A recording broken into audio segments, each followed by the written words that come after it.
बिस्मिल्लाहिर्रहमानिर्रहीम। इय्याका नअबुदु व इय्याका नस्तईन। अस्सलाम वालेकुम dear students, you are watching here on channel Maths Time Park. आज हम लोग एक्सरसाइज 3.1 का क्वेश्चन नंबर 5 स्टार्ट करने वाले हैं, which is proof by using Venn diagrams. अब हम लोगों ने वेन डायग्राम्स के जरिए इसको प्रूफ करना है, जिसमें हमें 3 सेट दिए गए हैं। पी हमारे पास है 0 1 2 3, क्यू हमारे पास है 2 3 4 5 6 और आर सेट हमारे पास इसके एलिमेंट्स हैं 5 6 7 8 एंड 9। ठीक है, अब हम लोगों ने इसमें प्रूफ करना है P union Q union R and P union Q union R। अब इसमें ब्रैकेट्स का फर्क है, पहले वाले दो पे पहले सेट्स पे ब्रैकेट थी, अब आखिरी वाले दो पे जो है ना ब्रैकेट है।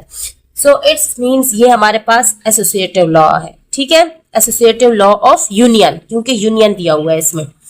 सो ये भी हमें पता चल चुका है कि ये एसोसिएटिव लॉ है। तो हम लोगों ने अब देखना है इसमें वेन डायग्राम्स बना के इसको प्रूफ करना है। सो वेन डायग्राम्स हम लोगों ने खुद बनानी है। तो हम लोगों को कैसे समझ आएगी कि हम लोगों ने इसकी वेन डायग्राम्स कैसे बनानी है, जब 3 सेट्स हमें गिवन है। तो सबसे पहले देखेंगे इनमें कौन से एलिमेंट्स जो है वो सेम है और किसके एलिमेंट्स किससे मैच कर रहे हैं, कौन पूरा का पूरा एक दूसरे से मैच कर रहा है, या कौन सा सेट है जो बिल्कुल एक दूसरे से डिसजॉइंट है। सो सबसे पहले P और Q में देख लेते हैं कि कुछ इनमें ओवरलैप कर रहा है, मींस कुछ इनमें सेम है या नहीं। सो P में 0 1 2 3 है और Q में 2 3 4 5। सो इनमें 2 3 इसमें भी है और 2 3 इसमें भी है। दोनों क्या कर रहे हैं डियर स्टूडेंट, ओवरलैप कर रहे हैं ना, कुछ तो इनमें सेम है। ठीक है, जब कुछ एलिमेंट सेम होते हैं और कुछ सेम नहीं होते तो वो दोनों सेट एक दूसरे को ओवरलैप कर रहे होते हैं।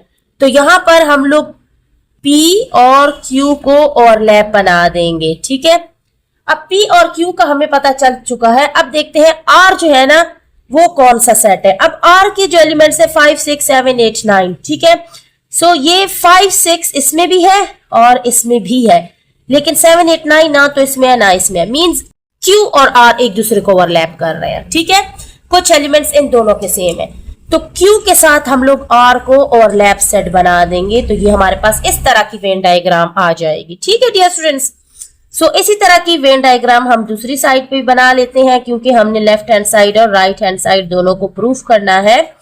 PQR भी हम लोग एलिमेंट सेट के नेम लिख देंगे। अब हम लोगों ने सबसे पहले इसमें प्रूफ करना है P यूनियन Q। P और Q के यूनियन का मतलब क्या है कि इन दोनों के एलिमेंट्स को हम लोगों ने कंबाइन कर देना है। सो P और Q के एलिमेंट्स को जब हम कंबाइन करेंगे तो ये जो सारा शेडेड पार्ट आएगा ना P और Q सेट का, ठीक है, ये Q सेट है और ये P, तो इन दोनों को हम लोगों ने शेड कर दिया, ये P यूनियन Q हो गया। अब इसको हम लोगों ने यूनियन लेना है R के साथ। सो सेट R का जब इसके साथ यूनियन लेंगे तो मींस इनको कंबाइन कर देंगे, इसके भी एलिमेंट्स सारे लिखे जाएंगे और ये भी सारे एलिमेंट्स लिखे जाएंगे, तो इन सारों को हम शेड कर देंगे। तो ये जो शेडेड पार्ट शो हो रहा है ये हमें इस लेफ्ट हैंड साइड को शो कर रहा है। ठीक है, अब राइट हैंड साइड को सॉल्व करते हैं। राइट हैंड साइड में ब्रैकेट में क्या है, Q union R। Q union R का मतलब क्या है, Q और R के एलिमेंट्स को कंबाइन करके लिख दे। सो Q और R के एलिमेंट्स को हमने कंबाइन कर दिया, तो ये शेडेड पार्ट हमें Q यूनियन R को शो कर रहा है। अब हमने P का यूनियन लेना है इसके साथ, इस सेट के साथ। सो P में के भी एलिमेंट्स आ जाएंगे, कंबाइन हो जाएंगे, और इसके एलिमेंट्स भी, तो ये सारा भी शेड हो जाएगा। अब देखिए हमारे पास लेफ्ट हैंड साइड और राइट हैंड साइड बिल्कुल सेम आ चुकी है। ठीक है, सो जब दोनों सेम है वेन डायग्राम से ये बात प्रूफ हो चुकी है। अब हम लोग चलते हैं इसके सेकेंड पार्ट की तरफ। नाउ डियर स्टूडेंट, इसका जो बी पार्ट है हम लोगों ने सेम इसी वेन डायग्राम पे इसको भी वेरीफाई करना है, और ये हमारे पास है एसोसिएटिव लॉ ऑफ इंटरसेक्शन। ठीक है, उसमें यूनियन था, इसमें इंटरसेक्शन। सो सबसे पहले लेफ्ट हैंड साइड की ब्रैकेट जो हमारे पास है P इंटरसेक्शन Q, उसको सॉल्व करेंगे। अब P इंटरसेक्शन Q का मतलब क्या है, P और Q में क्या कॉमन है। सो P और Q में ये वाला पार्ट हमारे पास कॉमन है। अब जब P इंटरसेक्शन Q हम लोग ले चुके हैं, अब ये आंसर आया, अब इसका इंटरसेक्शन लेंगे R के साथ। सो इसमें और इसमें कुछ भी कॉमन नहीं है, तो ये हमारे पास एक एम्प्टी सेट होगा और कोई पार्ट हमारा शेड नहीं होगा। ठीक है, अब इसकी राइट हैंड साइड पे चलते हैं, जिसमें ब्रैकेट में है Q इंटरसेक्शन R। Q और R में क्या कॉमन है, तो ये वाले जो बीच में ओवरलैप कर रहा है ये कॉमन है। ठीक है, अब P का इंटरसेक्शन लेंगे इसके साथ। सो P और इसमें कुछ भी कॉमन नहीं है, इंटरसेक्शन मींस कॉमन, तो ये भी हमारे पास एम्प्टी सेट आएगा। इस तरह left hand side is equal to right hand side हमारे पास आ चुका है, हेंस ये हमारे पास वेरीफाई भी हो चुका है। ठीक है, सो क्वेश्चन नंबर 5 का सेकंड पार्ट हमारे पास 3 सेट्स अगेन दिए गए हैं पी क्यू आर। पी हमारे पास है MNOPQ, ठीक है, क्यू हमारे पास है RSTU और आर हमारे पास है TUVW। अब हम लोगों ने देखना है कौन से सेट में जो है ना एलिमेंट सेम आ रहे हैं और कौन से सेट में बिल्कुल एलिमेंट सेम नहीं है, या कौन किसका सबसेट बन रहा है। सो यहां देखिए M इसमें है लेकिन इन दोनों में नहीं है, N इसमें है इन दोनों में नहीं है, O इसमें है इन दोनों में नहीं है, P इसमें है इन दोनों में नहीं है, Q इसमें है इन दोनों में नहीं है। इट्स मीन ये जो P सेट है ये बिल्कुल डिसजॉइंट सेट है, तो हम लोग यहां पर P सेट को डिसजॉइंट सेट बना देंगे। अब हम लोग Q और R को चेक करेंगे, R इसमें है इसमें नहीं है, S इसमें है इसमें नहीं है, T है इसमें भी है, U है इसमें भी है, ठीक है, और VW इसमें है इसमें नहीं है। अगर इसमें TU होता और ये ना होते ना तो R इसका सबसेट होता, लेकिन इसमें VW भी है जो कि किसी में भी नहीं है। इट्स मींस Q और R ये दोनों ओवरलैप कर रहे हैं, सो Q और R सेट को हम लोग ओवरलैप सेट बना देंगे इस तरह। इस तरह डियर स्टूडेंट आप लोगों ने वेन डायग्राम ड्रॉ करनी है। तो इसी का सेकंड पार्ट भी हम लोग राइट हैंड साइड के लिए भी इसीलिए इसी तरह बना लेते हैं, ये Q हो जाएगा और ये R हो जाएगा। ठीक है डियर स्टूडेंट्स, अब हम लोगों ने यही प्रॉपर्टी एसोसिएटिव लॉ की of union, associative law of union की प्रॉपर्टीज पे भी हम लोगों ने वेरीफाई करनी है। सो सबसे पहले लेफ्ट हैंड साइड में हमारे पास ब्रैकेट में है P union Q। P union Q means P के भी सारे एलिमेंट्स आ जाएंगे, कंबाइन हो जाएंगे, और Q के भी सारे एलिमेंट्स कंबाइन हो जाएंगे। ये जो Q का ओवरलैप कर रहे हैं ना R के साथ, वो वाले एलिमेंट्स भी आ जाएंगे इसमें। अब ये इसका आंसर आ चुका है, इसका यूनियन लेना है R के साथ, तो मींस ये वाले एलिमेंट्स भी आ जाएंगे और R के एलिमेंट्स भी आ जाएंगे। सो P Q R तीनों सेट्स शेडेड होके हमारे पास इसको प्रूफ करेंगे लेफ्ट हैंड साइड। अब राइट हैंड साइड को प्रूफ करते हैं। इसमें हमारे पास ब्रैकेट में है Q union R, means Q और R का यूनियन, तो Q के भी सारे एलिमेंट्स आ जाएंगे और R के भी सारे एलिमेंट्स आ जाएंगे। अब इसका P के साथ यूनियन लेना है, सो P का जब इसके साथ यूनियन लेंगे मींस कंबाइन हो जाएंगे, ये भी और ये भी सारे एलिमेंट्स लिख देंगे, तो इस पार्ट को भी शेड कर देंगे। अब दोनों की देखें वेन डायग्राम सेम आई है, so left hand side is equal to right hand side. अब चलते हैं इसके बी पार्ट की तरफ। अब बी पार्ट में हमें क्या दिया हुआ है डियर स्टूडेंट, उसमें हमें इंटरसेक्शन दिया हुआ है, associative law of intersection. So P intersection Q हमें दिया हुआ है और फिर दिया इंटरसेक्शन R। इसी तरह यहां पर हमें दिया है P इंटरसेक्शन और ब्रैकेट में दिया है Q इंटरसेक्शन R। सो इसके लिए सेम यही वेन डायग्राम बनाएंगे। Now dear student b part में हमारे पास एसोसिएटिव लॉ ऑफ इंटरसेक्शन है, उसके लेफ्ट हैंड साइड को पहले सॉल्व करेंगे, P इंटरसेक्शन Q जो कि ब्रैकेट में है। अब P इंटरसेक्शन Q का मतलब क्या है, P और Q में क्या कॉमन है, तो कुछ भी कॉमन नहीं है, तो कोई शेडेड पार्ट नहीं होगा। अब एम्प्टी सेट होगा, तो एम्प्टी सेट का इंटरसेक्शन लेंगे R के साथ, तो फिर भी कुछ कॉमन नहीं होगा, तो ये हमारे पास एक एम्प्टी सेट होगा, इसमें कुछ भी शेड नहीं करना। अब इसकी राइट हैंड साइड पे चलते हैं। सो इसमें ब्रैकेट में है Q intersection R, means Q और R में सेम, तो ये पार्ट है, ठीक है, जो कॉमन आ रहा है। अब हम लोगों ने P के साथ इसका इंटरसेक्शन लेना है, तो P में और इसमें कुछ भी कॉमन नहीं है, तो इसमें जो फाइनल डायग्राम आएगी वो एक एम्प्टी सेट होगा और कोई पार्ट शेड नहीं होगा। सो इस तरह हमारा B पार्ट भी सॉल्व हो जाता है क्वेश्चन नंबर 5 का। नाउ क्वेश्चन नंबर 6 हमारे पास है, verify X union Y intersection Z is equal to X union Y intersection X union Z। अब इसको आप लोग देख के ही समझ गए होंगे कि ये एसोसिएटिव लॉ नहीं है, ये डिस्ट्रीब्यूटेड लॉ है। अब डिस्ट्रीब्यूटेड लॉ हमारे पास 3 सेट्स दिए गए X Y Z, ठीक है, इसको हम लोगों ने इस पे वेन डायग्राम बना के प्रूफ करना है। सो वेन डायग्राम के लिए हम इसके सेट्स कैसे बनाएंगे, इसकी डायग्राम। सो सबसे पहले सेट्स को समझते हैं। यहाँ देखें, पहले हम देखेंगे कि इनके कौन कौन से एलिमेंट्स मिलते हैं। सो X और Y में देखें हमारे पास यहाँ नेगेटिव एलिमेंट्स हैं जो कि माइनस में है और यहाँ पॉजिटिव एलिमेंट्स हैं, तो दोनों जो है ना एक दूसरे से डिसजॉइंट सेट है, ठीक है। सो X और Y एक दूसरे से क्या होंगे, डिसजॉइंट सेट होंगे, तो हम यहाँ पर X और Y को बना देते हैं। ये हमारे पास X हो जाएगा और ये हमारे पास Y हो जाएगा जो कि डिसजॉइंट सेट है। अब Z को देखेंगे डियर स्टूडेंट। सो Z में देखिए हमारे पास है 0 1 2 3, ठीक है। अब ये जो एलिमेंट्स है ना ये सारे के सारे इसमें मौजूद है, ठीक है। और ये सारा का सारा इसमें मौजूद है। इससे क्या पता चल रहा है कि x जो है ना वो z का, देखिए -1 -2 -3, तो ये -1 -2 -3, इट्स मीन x जो है ना वो z का क्या है, सबसेट है। ठीक हो गया, ये तो इसका सबसेट हो गया। ठीक है, क्या हो गया, सबसेट। अब y और z के एलिमेंट्स को देखा जाए तो इसमें 0 भी मौजूद है, 1 भी मौजूद है, 2 भी, 3 भी पॉजिटिव अगर देखा जाए तो। अब ये इसका सबसेट हुआ। ठीक है, इट्स मींस ये दोनों तो डिसजॉइंट सेट हैं, लेकिन x के सबसेट है, सॉरी z के। तो हम लोग ये इस तरह बड़ा सा z बना देंगे, एक सेट जिसके अंदर x और y आ जाएंगे। अब पता चल रहा है कि x और y जो है वो z के सबसेट है। ठीक हो गया डियर स्टूडेंट, इस तरह आप लोग को समझ आ गई। अब दूसरे में भी हम लोग इसी तरह बना देते हैं, x और y जो है वो डिसजॉइंट सेट्स है, लेकिन जो z सेट है ना उसके ये सबसेट है, क्योंकि इनके सारे के सारे एलिमेंट्स z सेट में मौजूद है। अब हम लोग इस पे डिस्ट्रीब्यूटेड लॉ अप्लाई करते हैं। सो डिस्ट्रीब्यूटेड लॉ की जो लेफ्ट हैंड साइड है उसको पहले हम लोग यहाँ अप्लाई कर देते हैं। तो ये हमारे पास है x union y intersection z। अब सबसे पहले y इंटरसेक्शन z ब्रैकेट वाला देखेंगे। y और z इन दोनों में क्या कॉमन है, इसको हम लोग देखेंगे। ठीक है, सो y और z में हमारे पास जो y के एलिमेंट्स हैं वो कॉमन है, तो हम लोगों ने y के हिस्से को शेड कर दिया। अब हम लोगों ने x का यूनियन लेना है, इसके साथ x का यूनियन लेना है। अब मींस x के भी सारे एलिमेंट्स आ जाएंगे और y के भी।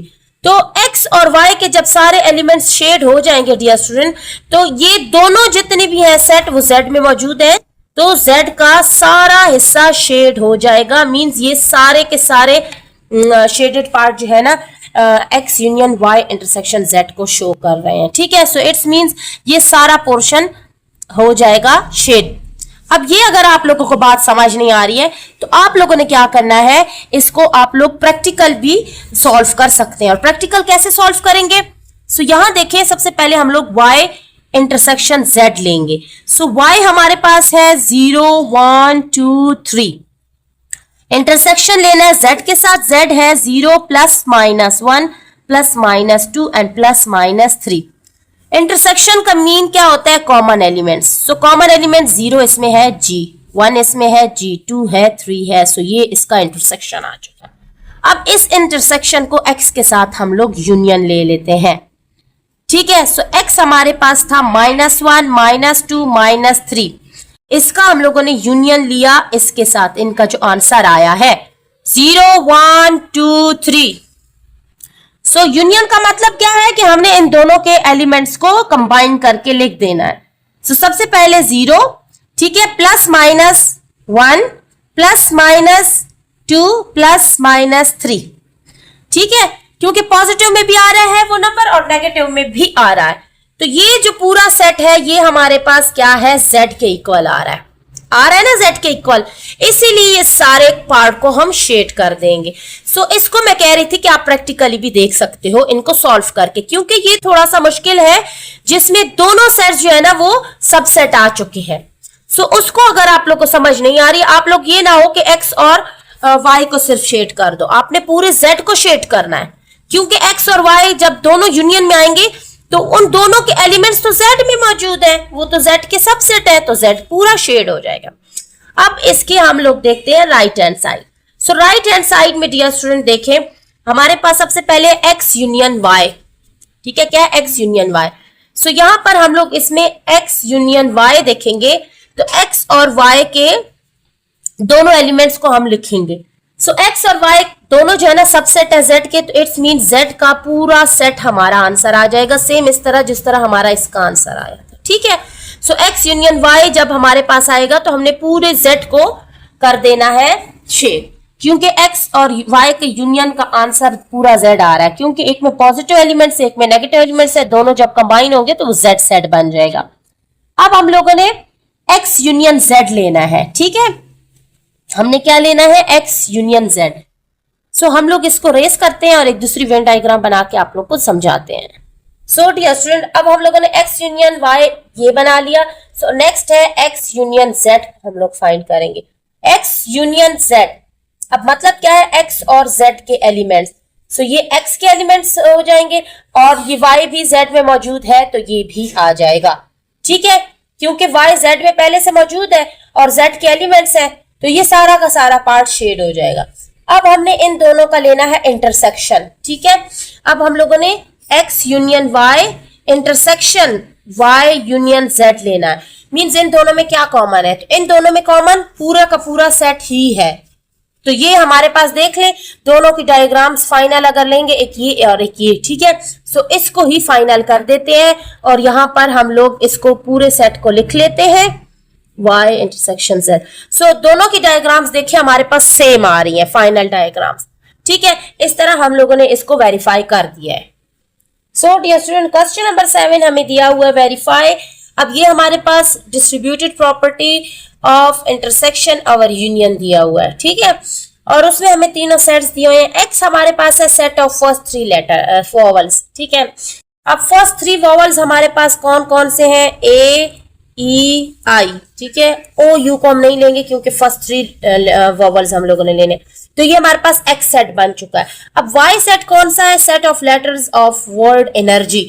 अब एनर्जी के लेटर्स हम लोग लेंगे लेकिन वर्ड्स जो है ना वो रिपीट नहीं होते हैं। सो ई को एक मर्तबा लिया, एन को एक मर्तबा लिया, ई को एक मर्तबा ले चुके हैं तो दोबारा ई नहीं लेंगे, आर को लेंगे, जी को लेंगे और वाई को लेंगे। ये हमारे पास सेट वाई बन चुका है। अब सेट जेड हमारे पास है set of letters of word algebra. इसमें भी अल्फाबेट्स जो एलिमेंट्स हैं उनको रिपीट नहीं करेंगे। ए को लिया, एल को लिया, जी को लिया, ई को लिया, बी को लिया और आर को लिया। ए को हम रिपीट नहीं करेंगे क्योंकि एक सेट में 2 एलिमेंट्स रिपीट नहीं होंगे।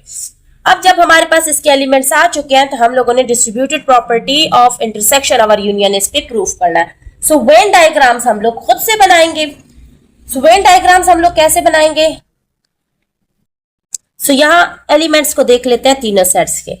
अब x में जो एलिमेंट्स है ना a, वो हमारे पास z में भी है। ठीक है, a जो है ना वो z में भी है, e जो है ना वो y में भी है और z में भी है और i जो है ना वो नहीं है। अब इससे क्या मतलब पता चल रहा है, a z में है तो ये दोनों ओवरलैप सेट है। अब e जो है ना वो y में भी है और z में भी है। इट्स मींस x, y और z तीनों क्या कर रहे हैं, ओवरलैप कर रहे हैं। x के एलिमेंट्स y में भी है और z में भी है। इसी बात से हमें क्या पता चल रहा है कि ये जो है ना तीनों ओवरलैप कर रहे हैं। ठीक है, x y के साथ भी ओवरलैप कर रहा है, z के साथ भी ओवरलैप कर रहा है। अब नेक्स्ट एलिमेंट्स देखे जाए तो g इसमें भी है, इसमें भी है और e इसमें भी है, इसमें भी है, r इसमें भी है, इसमें भी है। तो ये दोनों भी ओवरलैप कर रहे हैं। x y से भी ओवरलैप कर रहा है, z से भी ओवरलैप कर रहा है, y x से भी ओवरलैप कर रहा है, z से भी ओवरलैप कर रहा है और z x से भी ओवरलैप कर रहा है, y से भी। इट्स मींस तीनों सेट्स जो है वो एक दूसरे को ओवरलैप कर रहे हैं। तो 3 ओवरलैप सेट्स हम लोग इस तरह बनाएंगे। ठीक है, ये x, ये y और ये z तीनों एक दूसरे को ओवरलैप कर रहे हैं। तो हम लोग लेफ्ट हैंड साइड बना चुके हैं तो राइट हैंड साइड के लिए भी तीनों को ओवरलैप सेट बना लेंगे। ठीक है डियर स्टूडेंट, इस तरह आप लोग को समझ आ गई होगी हम लोग वेन डायग्राम्स कैसे ड्रॉ करेंगे। सो सबसे पहले डिस्ट्रीब्यूटेड जो लॉ है उसकी इंटरसेक्शन और यूनियन की लेफ्ट हैंड साइड जो कि हमारे पास है x intersection y union z। अब इसमें सबसे पहले ब्रैकेट में है y यूनियन z। सो y यूनियन z का मतलब है y और z के एलिमेंट्स जो कि कंबाइन लिख देंगे। अब x के साथ उसका इंटरसेक्शन लेना है, इनका x के साथ इसका इंटरसेक्शन मींस x और इसमें क्या कॉमन है, तो ये जो हिस्सा है ना ये पार्ट ये कॉमन आ रहा है, ये देखें x में आ रहा है। तो इनको हम लोग रिमूव कर देंगे और उस पार्ट को रहने देंगे। ठीक है, सो इट्स मींस ये वाला जो पार्ट है ना शेडेड पार्ट, ये हमारा x intersection y union z को शो कर रहा है। अब चलते हैं इसकी राइट हैंड साइड की तरफ। ये तो हमारे पास लेफ्ट हैंड साइड आ चुके हैं। सो राइट हैंड साइड पे हम लोग 2 और वेन डायग्राम्स इस तरह की बना लेते हैं क्योंकि डिस्ट्रीब्यूटेड प्रॉपर्टी जो है उसमें हमारे पास ब्रैकेट में 2 प्रॉपर्टीज हैं और फिर तीसरे पे हम लोगों ने यूनियन भी लेना है। सो सेम इसी तरह के हम लोग बना लेते हैं 3 ओवरलैप सेट्स जो कि बहुत इजीली बन जाते हैं। x y z उनको डिनोट कर देंगे। ठीक है, अब सबसे पहले राइट हैंड साइड में हमारे पास है x इंटरसेक्शन y। तो यहां हम लोग x इंटरसेक्शन y फाइंड करते हैं। x और y में क्या कॉमन है? x और y में ये पार्ट कॉमन है, ये वाला हिस्सा, ठीक है, इसको हम लोगों ने शेड कर दिया। अब नेक्स्ट इसमें हम लोगों ने देखना है x इंटरसेक्शन z। तो यहां हम लोग देखते हैं x इंटरसेक्शन z, ठीक है। x और z में क्या कॉमन है? तो ये वाला जो पार्ट है ना x और z में कॉमन आ रहा है, तो ये शेड हो गया। अब इन दोनों का क्या करना है डियर स्टूडेंट? हम लोगों ने यूनियन लेना है। यूनियन का मतलब क्या है? इन दोनों के एलिमेंट्स को इकट्ठा कंबाइन करके लिखना है। यूनियन जब लेंगे इन दोनों का तो ये वाला पार्ट भी आ जाएगा, ठीक है, और ये वाला पार्ट भी। सो ये सारा ऐसा हम शेड कर देंगे, तो ये हमारी राइट हैंड साइड को शो करेगा, ठीक है। और राइट हैंड साइड हमारे पास क्या थी? x intersection y union x intersection z, ठीक है। अब इनको हटा दे तो फाइनल डायग्राम ये है, और ये दोनों मैच कर रही है, hence proof left hand side is equal to right hand side. So dear student, ये था हमारा question number 7, last but not the least, और यहाँ हमारी एक्सरसाइज 3.1 का दी एंड होता है। इंशाल्लाह नेक्स्ट एक्सरसाइज के साथ फिर मुलाकात करेंगे। उससे पहले बताती चलूं कि जो प्रीवियस वीडियोस हैं उनका लिंक मैं इसी वीडियो के डिस्क्रिप्शन बॉक्स में लगा दूंगी। आप लोग पिछली वीडियोस यहां से हासिल कर सकते हैं, इस वीडियो के डिस्क्रिप्शन बॉक्स से। पूरी प्लेलिस्ट का लिंक लगा दूंगी ताकि सारी वीडियोस 1 बाय 1 आप लोग देख सकें। और अगर वीडियो को लाइक नहीं किया है तो काइंडली वीडियो को लाइक कर दे। चैनल पर न्यू है तो चैनल को सब्सक्राइब करके बेल आइकन को प्रेस कर दे ताकि इसी तरह की एजुकेशनल वीडियोस आप तक पहुंचती रहें। तब तक के लिए stay tuned, keep watching and Allah Hafiz.